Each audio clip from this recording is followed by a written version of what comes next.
పెట్టిండ్రు 4-5. ఏసయ్యా నేను గ్యాస్ పొద్దు నిన్న పెట్టిన ఇంతవరకు నింపలేదు ఎందుకని ఒక ఆమె అడుగుతుంది. ఒక ఆయనేవా తండ్రి ప్రభు నాకు గ్యాస్ కావాలని అన్నాడు. గ్యాస్ లేదు ఏం లేదట. ఆ ప్రభు ఆ గ్యాస్ మొద్దు లేదని తెచ్చిందంటే అది మూఢనమ్మకాలు. హోటల్కు ప్రతి ఇంటికి గ్యాస్ అందిస్తుందట. పాస్టర్లందరూ ప్రార్థన చేయండి, మా అందరికి గ్యాస్ తెప్పిస్తే చాలు మీకు. ఒక పాస్టర్ గారు వాళ్ళ భార్యనో వాళ్ళ కూతురునో తెచ్చి అందులో మరి గడ్డెట్ట తీపిచ్చిండు. Apollo hospital గడ్డెట్ట తీపిచ్చిండు. ఆడికెందుకు వచ్చి నేను అమ్మటే అన్న. ఆయన డిసి అనగానే వాళ్ళు కావాలనే కింద పడుతుండ్రు. నిజమైతే కాదు. ఎందుకంటే నేను కూడా మధ్యలో ఏదో చిన్నది ఏదో బాధ కలిగి వెళ్ళకపోయినా, ఇక పోయినప్పుడు ఆడ చూస్తే అల్లా మంచి వాళ్ళని కూడా చెడుగా ముద్రిస్తుండ్రు. అల్లా మంచి వాళ్ళని కూడా ఇది వేరేలాగా చూస్తుండ్రు జనాలు కూడా. అదేమి నచ్చలే.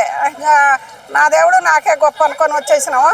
ఆయన డిసి అనగానే వాళ్ళు కావాలనే కింద పడుతుండ్రు.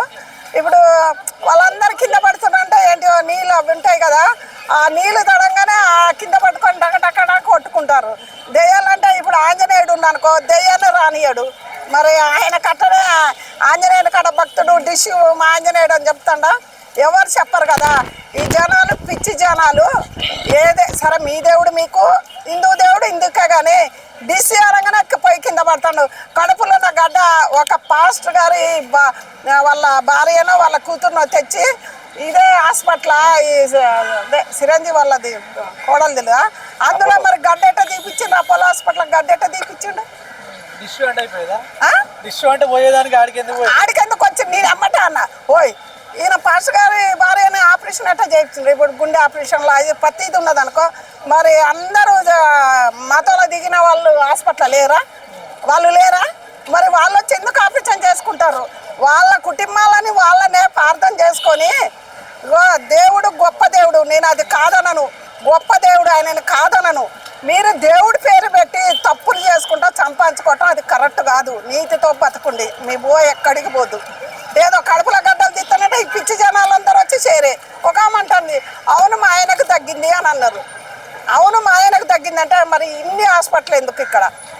ఇప్పుడు గాంధీ హాస్పిటల్, ప్రైవేట్ హాస్పిటల్, ప్రతి హాస్పిటల్కి ఇంత బెడ్ సందు ఉండదు. ఆ జనాలు కూడా అంత జనాలు ఉంటారు. మరి ఎందుకు ఉంటుండ్రు? ఇప్పుడు చర్చిలకు ప్రతి ఒక్కళ్ళు అందరూ పిల్లలతోటి ఫ్యామిలీ పోతుండ్రు. నేను దేవుడు మంచివాడు అంటున్నా, నేను చెడ్డవాడు అంటలే. అలా ఉన్న వాళ్ళు పాస్టర్లు కానీ ఎవరైనా హిందూ దేవుళ్ళని ఎప్పుడు విమర్శించా, హిందూ దేవుళ్ళని తిట్ట, వాళ్ళ బతుకులకు అదే సరిపోతుంది. గడ్డలు పోయి ఏం లేవు. భగవంతుడు వచ్చిన రోగం మన హాస్పిటల్ పోతే మంచిగా అవుతుంది. అంతేగాని డిసైన్గానే కింద పడేదేంది. అంటే మొన్న గ్యాస్ సిలిండర్స్ అయిపోతే దేవుడు తెచ్చి ఇచ్చాడని చెప్పింది మన పాపం ఇంకొక చర్చి పాస్టర్ కూడా ఆయన బాధపడుతుండే. అంటే మా దాంట్లో మాకే సిగ్గుచేటు. ఆ ప్రభు ఆ గ్యాస్ మొద్దు లేదని తెచ్చిందంటే అది మూఢనమ్మకాలు. పాస్టర్ అంటే పాస్టర్ లాగానే మనం ప్రార్థన చేసుకోవాలని ఆయన కరెక్ట్గా మాట్లాడతాడు. ఒక ఆయన అంటే మీతో చెప్పడానికి కారణం ఏంటమ్మా? ఎందుకు ఇట్లా అపనమ్మకాలు కల్పించడం? ఎందుకు? జనాలు రావాలి కదా, హిందువుల నుంచి ఇలా కంటెంట్ కావాలి కదా.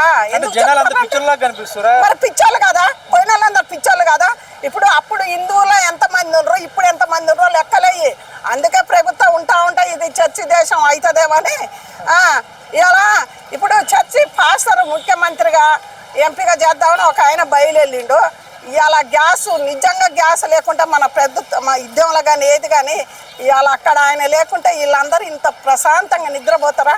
ఒక్కసారి ఆలోచించుకోరు. కొంతమందికి బీజేపీలోని మోడీని పొగుతానని కాదు, ఆయనకి వెనక ఫ్యామిలీ లేదు, కట్టలు సంపాదించుకొని ఆయన బాగుపడటానికి మన కోసం ఆయన పానాన్ని కూడా అడ్డుపెట్టి ఎక్కడినెక్కడ పడవలలో గ్యాస్ తెప్పించి ప్రతి ఇంటింటికి బజార్లలో పంచిస్తాడు. మరి ఏ ముఖ్యమంత్రి పోయి ఎవరు పోయి పంచిచ్చారు? ఇవాళ రాహుల్ గాంధీ పోయి తెచ్చిచ్చిండా? నాది అంటారు. రాహుల్ గాంధీ ప్రభుత్వమే కదా, ఆయనదే కదా గెలిచింది. మరి గ్యాస్ గురించి ఎవరన్నా మాట్లాడినరా? ప్రతి ఆడపిల్ల గ్యాస్ తోటే పని, ప్రతి ఒక్కళ్ళకి కూడా. ఇప్పుడు సిలిండర్లు అంటే హోటల్ కానీ ప్రతిదీ ఎవరు మాట్లాడినారు గ్యాస్ గురించి? మరి అట్లా అంటే యేసు ప్రభు ప్రార్థన చేస్తే హోటల్కు ప్రతి ఇంటికి గ్యాస్ అందిస్తుందట. పాస్టర్లందరూ ప్రార్థన చేయండి, మా అందరికి గ్యాస్ తెప్పిస్తే చాలు మీకు.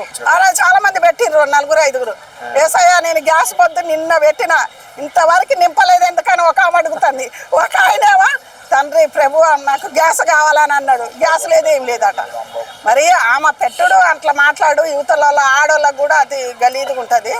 అలా యేసు ప్రభు అంటే మీకు ఏమనిపించింది అమ్మా మీరు చర్చికి వెళ్ళి లైవ్ లో అట్లాంటి డిష్లు చూసినప్పుడు ఏమనిపించింది మీకు? ఏమనిపించిందంటే అప్పుడు ఏమనిపించిందంటే ఓ ఇదేనా దేవుడిది ఇదేనా అని అనిపించింది. కానీ ఎప్పుడైనా నేను యేసు ప్రభు గొప్ప దేవుడే, నేను దేవుడు కాదనను. వీళ్ళు చేసే ఆ దేవుడిని కించపడతాడు, ఆ దేవుణ్ణి వీళ్ళు బదనాం చేస్తున్నారు అంతే. మన నోట్లకే ప్రతిదీ కూడా సంస్కారం అన్నది మనకు అడ్డొస్తుంది, కానీ అలా ఉన్నోళ్ళకు రాదు. మనని పుట్టేలా ఆలనాడు మన తాతల ముత్తాతల నుంచి వచ్చిన దేవుళ్ళు అవి. మీ యేసు ప్రభు కూడా వచ్చిండు కావచ్చు, ఎవరన్నా వాళ్ళని పూజించుకురు, కానీ ఒకళ్ళని మనం తిట్టుకోలేదు.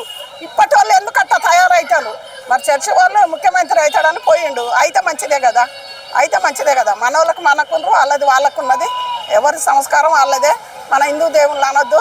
ఆ టీసు గడ్డలని పోయేది అదంతా ఒట్టిదే, నేను చెప్తున్నా. ఫైనల్ గా ఏం చెప్తారమ్మా? అట్లాంటివి అబద్ధం అని తెలిసినా కూడా నమ్మే ప్రజలకు ఫైనల్ చాలా వీడియోలు క్యాన్సర్ న్యాయమైంది, మా గడ్డలు పోయినాయి, మా గ్యాస్ ఏమనిపిస్తుంది? కాజపేట చర్చిలా ఒకప్పుడు జరిగింది, మీ అందరికి మీడియాలకు తెలుసు అనుకుంటా. ఏం జరిగిందంటే ఒక ఆమె కొడుకుని వేసుకొని వచ్చిందట, బతుకుతాడని చెప్పిండట. బతుకుతాడని అబ్బాయిని చనిపోయేమని వేసుకొని పోయిండు. మరి ఎందుకు బతికియాలి కదా, వాళ్ళు భర్త భార్య బతికియాలి కదా. అదంతా వీళ్ళతోటి డబ్బు సంపాదించుకోవటం అలవాటు పడ్డారు. వాళ్ళ గవర్నమెంట్ జీతాలు వస్తున్నాయా? మీరు పైసలు ఇవ్వకుంటే ఏసయ్యా మీకు జీతాలు ఉద్యోగాలే ఉన్నాయి, మీకు తిందని బువ్వ దొరకకుండా చేస్తాడు ఏసయ్య. అలా అనొచ్చా? వాళ్ళ బుద్ధులు ఉంటే రూపాయి వేస్తారు, లేకపోతే లేదు. మీరు వాళ్ళు ప్రజలు పెట్టిన భిక్షతో బతుకుతారు. ఈ ప్రజలు అట్లా బతకటం లేదు. ఈ తిరుపతి ఎంకన్నా కానీ ఈ దేవస్థానాలు అట్లా బతకటంలే తెలుసా. ఇంకా పోయిన వాళ్ళకి అన్నదానాలు చేస్తున్నారు, ఎన్నో చేస్తారు. మీ ఏ అన్నదానాలు చేస్తున్నారు ప్రజలకి? ఇప్పుడు మనం చేస్తామా చేయటలే? మొన్న రాంగవారద అయింది, ఎంతమంది తిన్నారు? తినలేదా? మరి అంతే, ఎవరి దేవుడు వాళ్ళకే. వీడియో కూడా వైరల్ అవుతుంది, వేస్తే 2000 లేకపోతే 5000 2000 10,000కు 2000 అట. అలా కట్టడాట. ఆ కట్టడి గిట్టడి ఎవ్వరు వినొద్దు. నీ భార్య నీ పిల్లల్ని మీరు చూసుకోండి. దేవుడు మీరు హృదయంలో ప్రార్థన చేసుకోండి, కానీ పైసలు కుటుంబాలు తీసి వాళ్ళని బాగు చేయకుండ్రి. ఇలా కార్లలో లైఫ్ లగ్జరీ బతుకు ఎక్కడి నుంచి వచ్చింది? ప్రజలు పెట్టిన భిక్ష అది ఆలోచించుకొని ఈ ప్రజలారా మీరు మోసపోకురు. మీరు దేవుణ్ణి ఆరాధించుకోరు. మా హిందువులకు రమ్మని మేము చెప్పము. ఎవరి దేవుడు ఆ దేవుని కూడా మేము అంట అయ్యో గొప్ప దేవుడు అని నేను అనుకుంటా, ఎప్పుడు అనుకుంటా. ఈ దేవుళ్ళు ఉన్నారని నేను అనుకోను. ఆ దేవుడు కూడా అందరూ ఒకటే అనుకోవాలి, కానీ మనం ఆ దేవుడు ఈ దేవుడు ఏలు పెట్టి చూపేద్దు. ఈ గడ్డలు ఈ కరిగిపోతాయి అన్నది అదంతా ఒట్టిదే, నమ్మొద్దు ప్రజలు.